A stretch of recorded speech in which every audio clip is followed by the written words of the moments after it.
नमस्कार साथियों, Rajasthan board exam 2023 कक्षा 12वीं के लिए आज हम राजनीति विज्ञान पॉलिटिकल साइंस का क्वेश्चन पेपर है लेकर आ चुके हैं। बिल्कुल इसी तरह का आपको क्वेश्चन पेपर है आपके एग्जाम में देखने को मिलेगा। ठीक है, तो वीडियो पूरा जरूर देखिएगा। वीडियो है ना बहुत ही इंपॉर्टेंट है होने वाला। एक एक क्वेश्चन मैं आपको बारीकी से समझाऊंगा। ठीक है, तो चलिए अब सीधा चलते हैं क्वेश्चन पेपर की तरफ। देख सकते हो, ठीक है, सॉल्यूशन सहित। और इसमें देखो आपका क्वेश्चन पेपर है, देख सकते हो 80 नंबर का है वो रहेगा, क्योंकि इसमें राजनीति विज्ञान में आपका प्रैक्टिकल है वो होता नहीं है।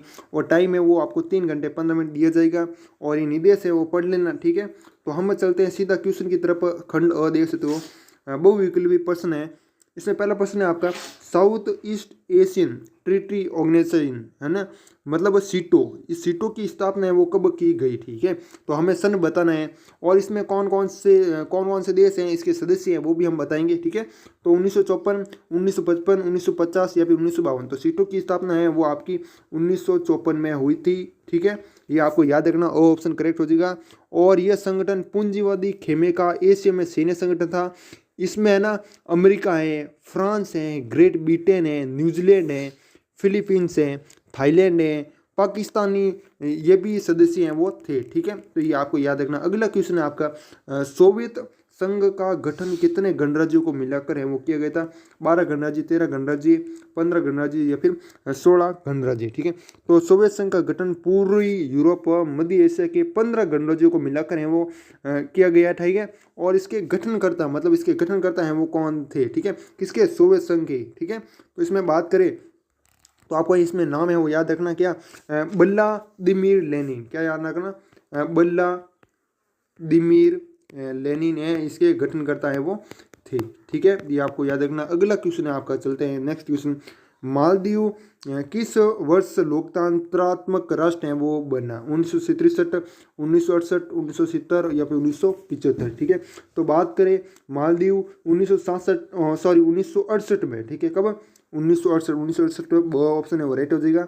मैं सल्तनत शासन से गणतंत्रात्मक राष्ट्र बना, लोकतंत्रात्मक राष्ट्र है वो बना। ठीक है, तो ये याद हो गया। अगला क्वेश्चन है आपका, याल्टा सम्मेलन में किन किन देशों ने भाग लिया। अमेरिका, रूस, ब्रिटेन, रूस, Germany, France, Britain, America, Japan, और जापान, इटली और जर्मनी। ठीक है, तो पहली बात तो ये याल्टा सम्मेलन है किसके नेतृत्व में आयोजित किया गया था। तो आपको याद रखना, सोवियत संघ के नेतृत्व में आयोजित किया गया था। और इसमें कौन कौन से देश हैं ने भाग लिया। एक तो आपका अमेरिका ने भी भाग है वो लिया था। ठीक है, और एक आपका ब्रिटेन ने भी भाग है वो लिया था। ठीक है, लेकिन आपको कमेंट करके बताना है कि जापान ने भाग लिया या फिर रूस ने लिया। असही होगा या फिर सही होगा, ये आपको कमेंट में बताना है। ठीक है, मेरे को पता है लेकिन मैं आपको ऊपर छोड़ रहा हूँ क्योंकि आप कंजूस हो जाओगे फिर। ठीक है, कितने देशों द्वारा जैविक हथियार समझौते मतलब BWC पर हस्ताक्षर है वो किए गए। ठीक है, तो पहली बात तो ये समझौता हुआ कब, तो आपको याद रखना 1972 में हुआ था जैविक हथियार समझौता BWC। ठीक है, इसमें ऑप्शन क्या है, 180, 150, 54 और 155। ठीक है, तो बिल्कुल आपका 155 है वो राइट आंसर हो जाएगा। 155 देशों ने इस पर हस्ताक्षर है वो किए थे BWC पर। ठीक है, अगला क्वेश्चन है आपका, नेक्स्ट है, बहुत ही इंपॉर्टेंट क्वेश्चन है। प्रथम लोकसभा चुनाव में कितने सांसदों का चुनाव है वो किया गया था। ठीक है, तो पहली बात तो प्रथम लोकसभा चुनाव है वो हुआ कब, ये भी पूछा जा सकता है आपको। जरूरी थोड़ी है कि कितने सांसदों का चुनाव है वो किया गया वो पूछिए आपको। तो याद रखना है 1951-52 में प्रथम लोकसभा चुनाव है वो संपन्न हुआ, जिसमें कुल है 489 सांसदों का चुनाव है वो किया गया था। तो 489 कहाँ पर है, 100 ऑप्शन है वो राइट आंसर हो जाएगा। बिल्कुल इसी तरह आपको बने रहना वीडियो में। 7 नंबर क्वेश्चन है, इकोनॉमी और परमानेंस के लेखक निम्नलिखित में से कौन से हैं। ठीक है, कौन है। ठीक है, तो जेसी कुमारप्पा, PC महालोनोबिस, KN राज और जॉन मथाई। तो बिल्कुल आपका ओ ऑप्शन है वो करेक्ट आंसर हो जाएगा, जेसी कुमारप्पा। जेसी कुमारप्पा ने इकोनॉमी और परमानेंस नामक पुस्तक लिखी। इसमें ना क्या होता है, इसमें उन्होंने गांधीवादी आर्थिक नीतियों का समर्थन है वो किया। ठीक है, तो ये आप याद रख सकते हो। अगला क्वेश्चन है आपका, बांडुक सम्मेलन किस वर्ष में आयोजित है वो हुआ था। 1952, 1954 और अगला ऑप्शन है वो कौन सा है आप देख सकते हो, 1955 और 1962। ठीक है, तो इसमें आप क्या करोगे, ये कौन सा क्वेश्चन है आपका, 8th है वो क्वेश्चन है ना, 8th है ना। इसमें आप लिख दोगे कि 1955 में। ठीक है, क्या लिख दोगे, 1955 में है वो हुआ था। ठीक है, और इंडोनेशिया के शहर बांडुक में अफ्रीकी एशियाई देशों का सम्मेलन है वो आयोजित किया गया था। ठीक है, ये हो गया आपका 1955। अगला क्वेश्चन है आपका आज़ादी के समय 1955, ये रहा आपका। आज़ादी के समय जम्मू कश्मीर का शासक है वो कौन था? ठीक है, तो बात करें तो जम्मू कश्मीर स्वतंत्रता के समय देशी रियासत है वो था, आपको भी पता है। उसके बाद विभाजन के पश्चात यह एक स्वतंत्र देश बना और जिसके शासक हैं वो कौन थे?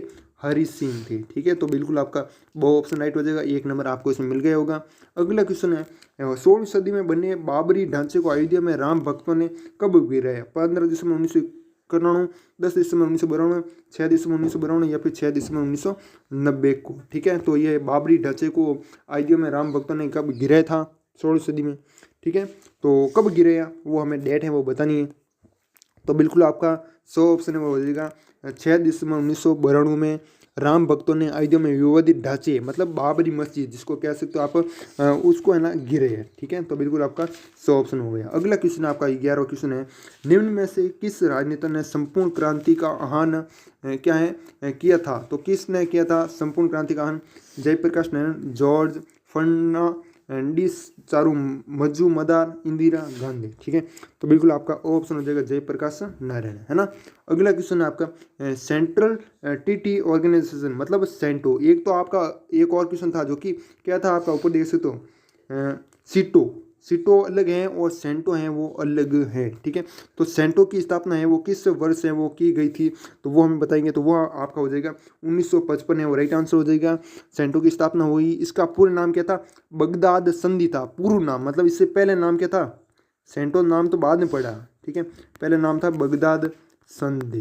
ठीक है, और इसमें क्या होता था? इसमें तुर्की, इराक, ग्रेट ब्रिटेन और पाकिस्तान इसके सदस्य हैं वो थे। ठीक है, और इसमें है वो कौन थे? सीटों में आपके थे अमेरिका है, फ्रांस है, great Britain, New Zealand, Philippines, Thailand, Pakistan ये सदस्य थे। ठीक है, और इसकी स्थापना हुई थी आपकी 1954 में हुई थी। ठीक है, और इसकी सेटो की 1955 में। ठीक है, याद रखिएगा। अगला क्वेश्चन है आपका रिक्त स्थान की पूर्ति है वो करनी है आपको।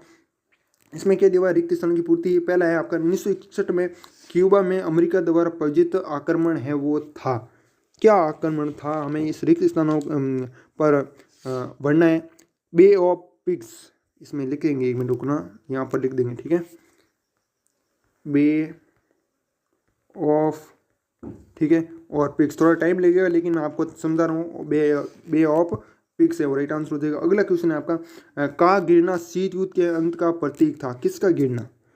बर्लिन की दीवार, बर्लिन की दीवार है ना, उसका गिरना क्या था? बर्लिन की दीवार का गिरना शीत युद्ध के अंत का प्रतीक था। अगला क्वेश्चन है आपका, अगला मतलब रिक्तिस्थान है मैं खालिस्तान में संयुक्त राष्ट्र को अंतर्राष्ट्रीय संगठन बनाने के मसले पर केंद्रित 2 महीने लंबे सम्मेलन है वो संपन्न हुआ। ठीक है, तो सैन फ्रांसिस्को क्या आएगा? सैन फ्रांसिस्को में संयुक्त राष्ट्र को अंतर्राष्ट्रीय संगठन बनाने के मसले पर केंद्रित 2 महीने लंबा सम्मेलन संपन्न हुआ। ठीक है, अगला है आपका अमेरिका ने द्वितीय विश्व युद्ध के दौरान पर परमाणु हमला किया, तो किस पर किया?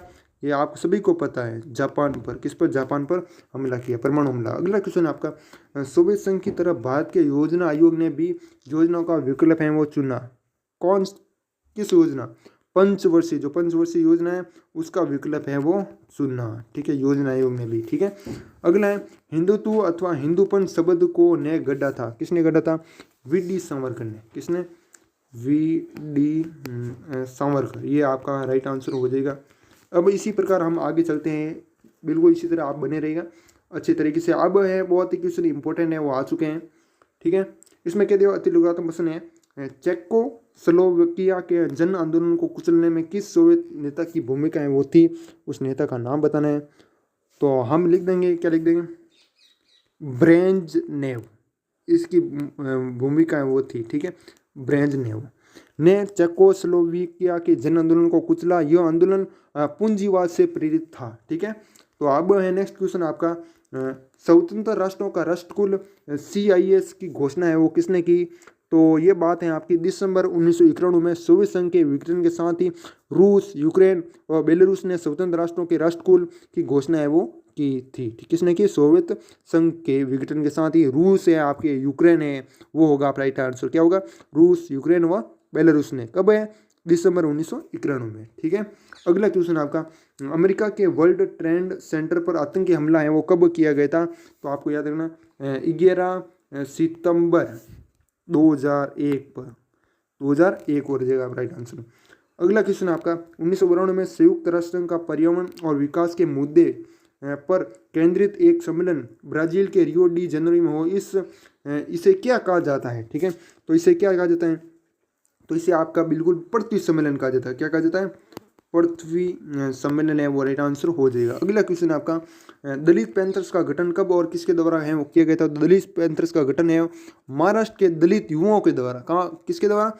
महाराष्ट्र के दलित युवाओं द्वारा मई 1972 में है वो किया गया था। ठीक है, उसके संगठनकर्ता पूछे, आपको नाम है ना, पूछ ले कि कौन कौन संगठन करता है, तो आप बता दोगे नामदेव। थोड़ा नाम है वो बड़ा है, 1 मिनट वीडियो को रोक कर है आपको मैं बता रहा हूँ क्योंकि नाम बहुत बड़ा टाइम लगेगा इसमें। तो देख सकते हो आपका ये होगा आपका नामदेव, डसाल, राजा ढाले और अरुण कामले, ये होगा आपका राइट आंसर हो जाएगा। ठीक है, अब ये क्वेश्चन आपका कौन सा था? जो 5 था है ना। अब छठा क्वेश्चन है आपका, 1944 में विश्व व्यापार के नियम किस प्रणाली के तहत हैं वो तय वो किए गए थे? ठीक है, तो उस प्रणाली का नाम बताना है। ठीक है, तो इसमें आप कौन सी प्रणाली हो जाएगी? ब्रेटन वुड प्रणाली। कौन सी प्रणाली? ब्रेटन वुड प्रणाली। ठीक है, हो जाएगा। अगला क्वेश्चन है आपका 7th है, इसमें देख सकते हो, इसमें क्या लिखा है? 1987 अवर कॉमन फ्यूचर शीर्षक बटलैंड रिपोर्ट छपी थी। इस रिपोर्ट में किस बात के लिए चेतावनी है वो दी गई थी? ठीक है, तो वैश्वीकरण, इसमें हो जाएगा आपका, रिपोर्ट में चेता गया था कि आर्थिक विकास के चालू तौर तरीके आगे चलकर टिकाऊ है और साबित है वो नहीं हो गए। इस रिपोर्ट में यह बताया गया था। अगला क्वेश्चन है, वैश्वीकरण से क्या आशय है? तो वैश्वीकरण से आशय हैं कि किसी वस्तु, सेवा, पूंजी एवं विचारों का एक देश से दूसरे देश में निर्बाध रूप से प्रवास हैं। ठीक है, ये तो आप भी लिख सकते हो, मैंने बता दिया। अगला, सोवियत संघ की सत्ता शक्ति के केंद्रीकरण के आधार पर किस प्रकार की है वो थी, वो बताना मैं। तो सोवियत संघ की सत्ता शक्ति के केंद्रीकरण के आधार पर केंद्रीकृत सारी शक्तियाँ सोवियत कम्युनिस्ट पार्टी में नीत है वो थी। ठीक है, तो ये हमने बता दिया। अगला क्वेश्चन है, वैश्वीकरण के विभिन्न पर्वों की निरंतरता से क्या उत्पन्न है वो हुआ है? तो वैश्वीकरण के विभिन्न पर्वों की निरंतरता से विश्वव्यापी पारस्परिक है वो जुड़ाव है वो उत्पन्न हुआ है। अगला क्वेश्चन है, अनुसूचित जनजाति अधिनियम कब है वो पारित किया गया था? बिल्कुल आपका 1990 है, राइट आंसर हो जाएगा। क्या हो जाएगा? 1990। अगला क्वेश्चन है आपका इसी प्रकार, किस संगठन ने दलित पैंथर्स की अवनीति से उत्पन्न रिक्त स्थान की पूर्ति है वो की? तो उस व्यक्ति का नाम बताना है। बाम सेप। क्या हो जाएगा? राइट आंसर हो जाएगा आपका बाम सेप। ठीक है, बाम सेप के द्वारा। अगला क्वेश्चन आपका खंड ब क्या, लघुरत्न प्रश्न है, उत्तर सीमा लगभग 50 शब्द हैं रहनी है। बिल क्लिंटन के दौर में अमेरिका द्वारा की गई 2 सैनिक कार्रवाई का उल्लेख है वो करना है। एक तो आपकी कौन सी कार्रवाई की गई थी? युगोस्लाविया पर नाटो की बमबारी हुई थी, और एक हुई थी आपकी ऑपरेशन इनफाइनाइट रिच। ठीक है, युगोस्लाविया पर नाटो की बमबारी ये हुई थी आपकी 1999 में, है ना। मैं युगोस्लाविया के द्वारा कोसोवो प्रांत में की गई सैनिक कार्रवाई के विरोध में अमेरिका ने नाटो की मदद से युगोस्लाविया पर क्या की? बमबारी है वो की। ठीक है, एक तो आपका योग जगह। उसके बाद दूसरा है आपका ऑपरेशन इनफाइनाइट रिच। इसमें क्या होता था? अमेरिका के दूतावासों पर नैरोबी तथा दार एस सलाम में अलकायदा के आतंकी हमले के विरोध में, मतलब ये आतंकी हमला हुआ था। और फिर क्या हुआ? अमेरिका ने सूडान व अफगानिस्तान के आतंकी ठिकानों पर मिसाइलों से हमला है वो किया। इस प्रकार आप लिख दो कि इसमें जो 2 कार्रवाई की गई थी, है ना। अगला क्वेश्चन है इंपॉर्टेंट है, एक ध्रुवीय विश्व व्यवस्था से क्या आशय है, लेकिन आसान भी है। ठीक है, आसान भी है और इम्पोर्टेंट भी है। ठीक है, तो इसमें लिख दोगे कि विश्व की राजनीति में जब किसी एक ही महाशक्ति का वर्चस्व हो, अधिकांश अंतर्राष्ट्रीय निर्णय उसकी इच्छा अनुसार ही ली जाए, तो उसे एक ध्रुवीय विश्व व्यवस्था कहते हैं। और ये बात उदाहरण के तौर पर बताइए, अमेरिका, तो अमेरिका की बात हो रही है, तो 1991 के बाद से अमेरिका का विश्व व्यवस्था में वर्चस्व स्थापित है। अगला है छठा, क्षेत्रीय संगठनों के बनाने के उद्देश्य क्या है? ये आपको उद्देश्य लिखने हैं। 2 नंबर का क्वेश्चन है, सिंधु जल संधि किन 2 देशों के बीच संपन्न है वो हुई थी? तो भारत पाकिस्तान के बीच है वो संपन्न हुई थी। तथा इस संधि पर दोनों देशों के किन प्रतिनिधियों ने हस्ताक्षर है वो किए थे? तो पहली बात तो ये संधि है वो हुई कब, इसके बारे में बात करें तो 19 सितंबर 1960 को हुई थी, भारत पाकिस्तान के बीच हुई थी। और किन्होंने हस्ताक्षर किए, तो वो बात कर लेते हैं। तो भारत के प्रधानमंत्री थे नेहरू, ठीक है, एक तो उन्होंने किए, और एक पाकिस्तान के सैनिक शासक थे अयूब खान ने। कौन? अयूब खान ने इस संधि पर क्या किया? हस्ताक्षर है वो किए थे, ठीक है। ये हो गया आपका। अगला क्वेश्चन है आपका दक्षिणी एशिया से आप क्या समझते हैं? बहुत ही आसान क्वेश्चन है। दक्षिण एशिया का क्षेत्र एशिया महाद्वीप के दक्षिणी क्षेत्र में होने के कारण ये दक्षिण एशिया कहलाता है। और दक्षिणी एशिया के उत्तर में तो कौन है? उत्तर में हिमालय पर्वत श्रृंखला है, और दक्षिण में क्या है?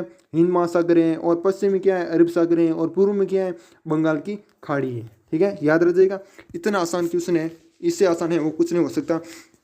अगला क्वेश्चन है आपका दक्षिणी, ये हो गया ना आपका सुरक्षा की परंपरागत धारणा व अपरंपरागत धारणा में अंतर है वो स्पष्ट करना है, ठीक है। बाहरी हमले हैं, अंदर हमले हैं, ठीक है। मतलब अपरंपरागत धारणा में जो विकसित देश हैं वो आते हैं, और जो विकासशील देश हैं वो सुरक्षा की परंपरागत धारणा हमें आते हैं, ठीक है। तो ये आप कर सकते हो वैसे, ठीक है। अगला है रियो सम्मेलन के क्या परिणाम है वो, ये क्वेश्चन है आरबीसी 2017 में पूछा गया, मतलब राजस्थान बोर्ड एग्जाम 2017 में पूछा गया है, और ये पूछा गया है राजस्थान बोर्ड एग्जाम 2015 में, ठीक है। बहुत ही इंपॉर्टेंट क्वेश्चन है, तो ये तो आप कर लोगे ना। वैश्वीकरण किस प्रकार एक बहुआयामी अवधारणा है, ये आपको समझाना है। कांग्रेस एक और बात कर लेते हैं पीडीएफ की, तो पीडीएफ है वो आपको हमारे टेलीग्राम ग्रुप में मिल जाएगी, और उसका लिंक है वो डिस्क्रिप्शन में मिल जाएगा, ठीक है। तो जैसे आप लिंक पर क्लिक करोगे तो आप जाओगे टेलीग्राम ग्रुप में, और टेलीग्राम ग्रुप में आपको मिल जाएगी पीडीएफ, ठीक है। तो जाओ और डाउनलोड कर लो। बाकी अब है नेक्स्ट है आपका कौन सा है, कांग्रेस एक विचारधारात्मक गठबंधन था, कैसे स्पष्ट है वो करना है, ठीक है। अगला किस दशक को भारतीय राजनीतिक इतिहास में खतरनाक दशक कहा जाता है तथा क्यों कहा जाता है वो बताना है। और उसके बाद है 14 नंबर क्वेश्चन है आपका ताशकंद समझौते कब है वो संपन्न है वो हुआ, तथा इस पर भारत पाक के किन प्रतिनिधियों ने हस्ताक्षर है वो किए। आरबीएससी 2013 में पूछा गया प्रश्न है ना। अगला क्वेश्चन है आपका चिपको आंदोलन का संबंध किससे है, इसका नेतृत्व है वो किसके द्वारा किया गया था। ये तो हम बचपन से पढ़ते आ रहे हैं, ठीक है, तो ये तो आप कर ही लोगे। अगला है क्षेत्रवाद अथवा क्षेत्रीयता से आप क्या समझते हैं वो आपको बताना है ना। 2 नंबर का क्वेश्चन है। अगला है खंड 6 है वो आ चुका है। दीर्घ उत्तरी प्रश्न, उत्तर सीमा लगभग है आपकी 100 शब्द रहना है। दूसरी पंचवर्षीय योजना के दौरान औद्योगिक विकास बनाम कृषि विकास का विवाद है वो चला था, इस विवाद में क्या तर्क दिए गए थे, तो क्या तर्क दिए गए थे वो बताना है। और अगला है आपका 18 नंबर, भारत की विदेश नीति के प्रमुख लक्ष्यों अथवा उद्देश्यों का संक्षेप में वर्णन करना है। और उसके बाद है किन कारणों से वर्ष 1980 में मध्यावधि चुनाव है वो करने पड़े। और फिर है मंडल आयोग की प्रमुख सिफारिश से बताइए। ये भी आपका 3 नंबर का क्वेश्चन है। अब आ चुके हैं आपके निम्नदात्मक प्रश्न, ठीक है। अब 2-3 क्वेश्चन रहे, जल्दी से बता देते हैं, ठीक है। अब है निम्नदात्मक प्रश्न है 250 शब्द में आपको उत्तर देना है। क्यूबा मिसाइल संकटन शीत युद्ध का चरम बिंदु था, क्यों है विस्तार पूर्वक समझाना है। 4 नंबर का क्वेश्चन है 250 शब्द में लिखना है, 25 से 30 लाइनें आप लिख दोगे तो फुल है। और फिर है अथवा में आप है ना ये भी कर सकते हो, आपको ये आता है तो ये करो, या फिर ऊपर वाला करो, कोई दिक्कत नहीं। गुट निरपेक्षता का अर्थ बताना है एवं इससे शीत युद्ध के समय वो ध्रुवीयता को चुनौती किस प्रकार दी, इस प्रकाश से डालना है, ठीक है। अगला क्वेश्चन है क्षेत्रीय संगठनों को बनाने का उद्देश्य क्या है। आसियान संगठन की स्थापना है, आसियान विजन 2020 की मुख्य बातें क्या हैं बताइए। ये क्वेश्चन मैं आपको अर्धवार्षिक परीक्षा में करवा चुका हूँ, जो डेली हमारे चैनल पर बने हुए हैं तो उनको पता होगा, ठीक है। इंपॉर्टेंट क्वेश्चन है। अथवा में आप ये वाला कर सकते हो, वैकल्पिक शक्ति केंद्र के रूप में जापान प्रभावकारी है तथ्यों के माध्यम से स्पष्ट करना है। अगला है देशी रियासतों के भारतीय संघ में विलय के समक्ष क्या चुनौती है वो थी। मणिपुर तथा हैदराबाद का विलय भारत में किस प्रकार है वो किया गया था वो बताना है, ठीक है। तो कर लोगे ये तो बहुत ही आसान है ना, इससे आसान कुछ भी नहीं हो सकता। अगला राज्य पुनर्गठन आयोग की सिफारिशों का उल्लेख करते हुए स्वतंत्रता के पश्चात भारत में राज्यों के पुनर्गठन की प्रक्रिया को समझाना है, ठीक है। तो यही कुछ क्वेश्चन है जो कि मैंने आपको बताए। और भी क्वेश्चन पेपर हैं वो आपको हमारे यूट्यूब चैनल पर मिलते रहेंगे, तो आप चैनल को एक बार सब्सक्राइब जरूर कीजिएगा। जिसने भी चैनल सब्सक्राइब नहीं किया वो चैनल को सब्सक्राइब करिए। और पीडीएफ है वो मैंने बता दी, आपको टेलीग्राम ग्रुप में मिल जाएगी, ठीक है। तो बाकी हम इस वीडियो को ये समाप्त करते हैं, तब तक के लिए जय हिंद, जय भारत, वंदे मातरम।